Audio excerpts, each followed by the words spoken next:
सुप्रभात दर्शक बंधु आज 4 जून बुधवार तेबे चलतु नजर पकेबा राज्य तथा देश विदेश आज मुख्य खबर उपरे तेबे ता पूर्व चैनल टी नुआ होइतिले चैनल टी को सब्सक्राइब करंतु। सुंदरगढ़ रे विस्फोरक गोदाम जांच विभिन्न कारखाना रे पुलिस टीम। सुंदरगढ़ जिला कोईडा बांको पत्थर खणी माओवादी 5 टन विस्फोरक लुटी नेबा और पुलिस ऑपरेशन रे 2.5 टन उद्धार होगा घटना जिला तथा राज्य रे होइचई खेलाई देछि। विस्फोरक बड़गां थाना इतमा खोड़ियापड़ास्थ श्रवण अग्रवाल को गोदाम को जाइतिला। या भितरे पूरा प्रक्रिया रे संदेह घर को चली जाइतिबा मालिक श्रवण को आज राउरकेला पुलिस गिरफ्त करछि। मालिकों को माओल लिंक चर्चा पर पुलिस मामला को गंभीरतार सह नहीं। परवर्ती खबर चिंताजनक भाव वृद्धि पाउछि कोरोना 24 घंटा मध्य 4 मृत्यु। भारत में कोविड मामला संख्या चिंताजनक भाव में वृद्धि पाउछि। मंगलवार दिन सक्रिय कोविड-19 मामला संख्या 4000 छुईचे बोली स्वास्थ्य एवं परिवार कल्याण मंत्रणालय पक्षर सूचना रही। स्वास्थ्य एवं परिवार कल्याण मंत्रणालय तथ्य अनुसार केरल, महाराष्ट्र एवं दिल्ली में सर्वाधिक संक्रमण रिपोर्ट होती। जनवरी 1 तारिख देश में कोविड संबंधी 32 जनकर मृत्यु रेकर्ड कर जो गत 24 घंटा मध्य केवल 4 जनकर मृत्यु घटी। परवर्ती खबर भल्भो बस टायर फाटिला बर्ती गले 52 यात्री।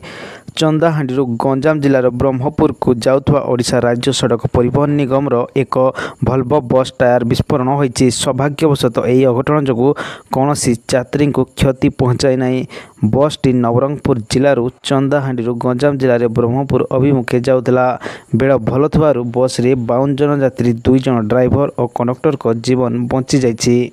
परवर्त खबर पुलिस गाड़ी जांच क्षमता को विरोध आंदोलन पर घर मस मालिक संघर चेतावनी। दुर्घटना कमाए को बहाना रे पुलिस को गाड़ी जांच अतिरिक्त क्षमता देवा प्रस्ताव को निहाती निंदनीय बोली कही घर बस मालिक संघ।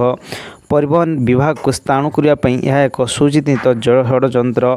मुख्य समस्या होची बारंबार जांच जो यात्रीवाही बस ही हैरान हेबे। एभली अभियोग आनी ऑल ओडिशा घरोई बस मालिक संघ। यही प्रस्ताव पुनः निष्पत्ति संघ दाबी करिछि, नचेत आकु सबु यात्रीवाही बस मालिक आंदोलन को ओह्लाए बोली संघ चेतावनी देइतिबा जणा पड़िछि। एहा पूर्व एभली निर्देशर पुनर्विचार करने को राज्य सरकार को अनुरोध करिछि संघ। परवर्ती खबर तहसीलदार को माड़मरा घटना अभियुक्तों को गिरफ्त दाबी कला ब्याच पिंधि धारणा। मयूरभंज कप्तिपदा अतिरिक्त तहसीलदार को आक्रमण घटना प्रतिवाद को ओह्लाइले तहसीलदार को समेत तहसील कार्यालय समस्त कर्मचारी। आज कप्तिपदा तहसीलदार को समेत समस्त कर्मचारी कला ब्याच पिंधि तहसील कार्यालय आगे शांतिपूर्ण प्रतिवाद करछन्ति। अतिरिक्त तहसीलदार मानक माफिया माने एपरी मरणात्मक आक्रमण करने घटना को तीव्र निंदा करने सह तुरंत समस्त अभियुक्त मानक गिरफ्त करने दाबी करछन्ति। परवर्ती खबर दुर्नीति अभियोग रे 9 जन कनिष्ठ जंत्री और बीडीओ को लिंडवित करछि पंचायत राज मंत्री। पंचायत राज विभाग खोजुछि मूसा, पुराणा मूसा हो कि नवा मूसा दंड पाइबा निश्चित बोली कहिसेंति पंचायत राज मंत्री रवि नारायण नायक। से कहिसेंति विभाग रे मूसा होंति कि बिराड़ी समस्ते आईन आगरे समान। आमे एभली मूसा को खोजुछु जे कि एबे विजिलेंस रे धरा पड़िसेंति। परवर्ती खबर देवगढ़ को राज्यर एक अग्रणी और विकसित जिला भाव में गढ़ी तोड़ा आमर प्राथमिक लक्ष्य।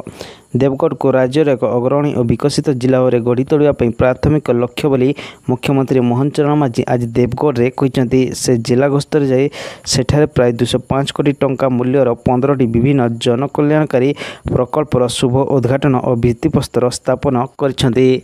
एसहित देवगढ़ जिला 300 शଯ୍या विशिष्ट नवनिर्मित डाक्तरखाना मुख्यमंत्री करकमल में उद्घाटित होइछि। सूचना था कि यह प्रकल्प गुड़िक मध्य 11टी स्वास्थ्य सेवा प्रकल्प एवं 4टी शिक्षा भित्तिभूमि उन्नतीकरण प्रकल्प रही अछि। परवर्ती खबर घाटी रे दुर्घटना रोकिब आधुनिक ज्ञान कौशल परीक्षामूलक काम आरंभ। ओडिशार दीर्घतम एवं व्ययबहुल कलिंगा घाटी रास्ता प्रशस्त थिले मध्य नियमित दुर्घटना घटबार लागिछि। एथिरे बहुत धनजीवन मध्य नष्ट होछि। कलिंगा घाटी रे नियमित दुर्घटना को नहीं परिवहन एवं पुलिस विभाग पर मुंड व्यथार कारण पड़ता बेले केमिति दुर्घटना रोकाଯିବ ताहाकु नहीं चिंता बढ़ितला। कलिंगा ठारू गंजाम जिला को गलाबले 2 किलोमीटर पर एक बुलानी रे सबु समय दुर्घटना लगी रहा फल दुर्घटना जोन भाव घोषणा करने सहित स्वतंत्र गार्ड वाल अधिक प्रशस्त करागला दुर्घटना थमी नथिला। एमितिकी बाहर राज्यर गाड़ी को यही घाटी रास्ता दे जावाक बारण करने पड़ता किसी कारण न था दुर्घटना हवा परिवहन विभाग निद हजई देता बेले एवं यार समाधान करने अंटा भिड़ी। एवं विभाग कलिंगा घाटी दुर्घटना रोकने प्रशासन पक्षर पदक्षेप नि परिवहन विभाग पुलिस विभाग पक्षर स्वतंत्र सेंसर व्यवस्था ग्रहण कर आरंभ होती प्रक्रिया। परवर्ती खबर गरीब और भूमिहीन परिवार को पक्का घर जगाई देवाई सरकार प्रतिबद्ध। राज्यर प्रत्येक ग्राम पंचायत 10 जन हिताधिकारी गृह योजना रे पक्का घर जगाई दिया। योजना राज्य सरकार वर्ष पूर्ति अवसर में कार्यकारी हेब। पंचायत राज विभाग यही बड़ घोषणा कर पंचायत राज मंत्री रवि नारायण नायक कहते जे गरीब और भूमिहीन परिवार को पक्का घर जगाई देवाई सरकार प्रतिबद्ध।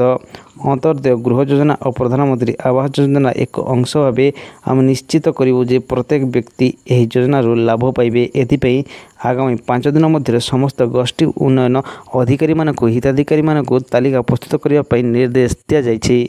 परवर्ती खबर ट्रैफिक पोस्ट निकट में डिवाइडर रे तुलसी गछ लगाई मंत्री परामर्श।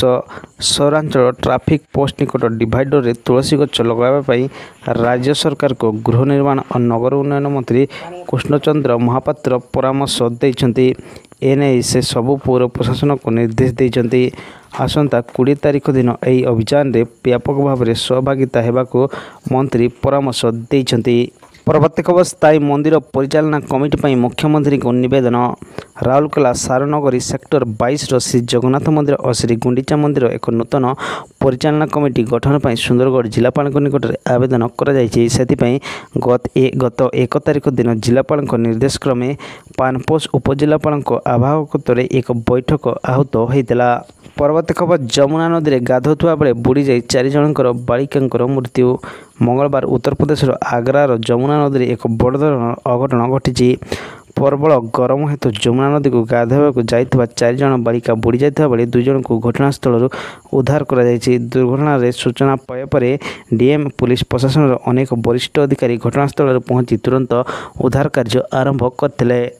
परवर्ती खबर क्षमा मागिबा मना कले कमल हासन। कर्नाटक में रिलीज हेबनी ठग लाइफ मु क्षमा मागे नहीं तमिल कन्नड़ भाषा विवाद मध्य क्षमा मागिबा मना कले दक्षिण तारका कमल हासन। से स्पष्ट भाव में कहते जे से क्षमा मागिबे नहीं। ए परिस्थिति रे तांको फिल्म ठग लाइफ एवं कर्नाटक में रिलीज हेब नहीं बोली जना पड़ी। कमल हासन को प्रयोजन कंपनी मंगलवार कर्नाटक हाईकोर्ट को कही जे ए विवाद रे क्षमा मागिबा भली किछि नहीं। परवर्ती खबर खेल पूर्व दलर मनोबल वृद्धि प्रीति शेयर कले एभली पोस्ट। अभिनेत्री प्रीति जिंटा को दल Punjab Kings IPL 2025 final royal Challengers Bangladesh सहित मुकाबला करने प्रस्तुत होची। एही क्रम में टीम सह सामिल तथा बॉलीवुड अभिनेत्री प्रीति जिंटा दल को उत्साहित करने मनोबल वृद्धि करने एक पोस्ट शेयर करछन्ती।